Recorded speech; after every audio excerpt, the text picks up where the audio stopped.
Hey guys, I want to talk about cholesterol deficiency. Now, I know you've been taught that you need to lower your cholesterol so far down because it's so dangerous, it's going to clog your arteries, but here's the facts.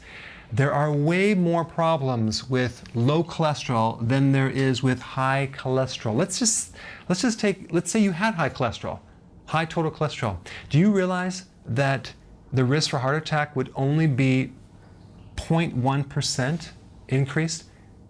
That's 1/10 of 1%. So if I were to tell you, because of your high cholesterol, you have 1/10 of 1% chance of getting a heart attack, would you take the medication? Probably not, right?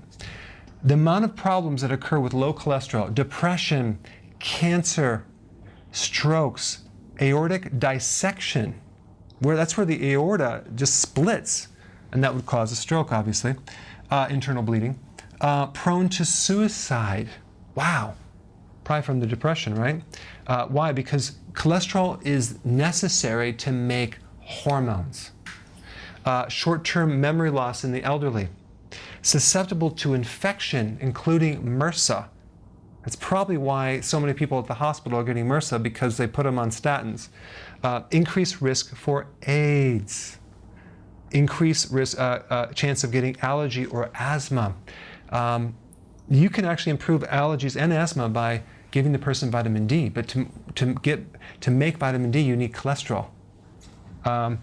So here's the thing. In 1994, low cholesterol would be considered like 160 or less. Nowadays, people are trying to get it down to like 110, and they think that's healthy. I put some links down below so you can learn about the facts about cholesterol, but what you need to know is there's way more problems with low cholesterol than there is with high cholesterol. So let's talk about the foods that are highest in cholesterol. Okay, if you wanted to raise your cholesterol if it was too low. Now, I don't consume brain, but brain would be the highest amount of cholesterol that you can possibly consume, which is interesting because our brains are 20% cholesterol. We need the cholesterol to feed our brains. So you can also get organ meats, liver, kidney, loaded with cholesterol. It's interesting. Why is that? Because our bodies need cholesterol for those organs, right? Caviar is very high in cholesterol. Cod liver oil, egg yolks.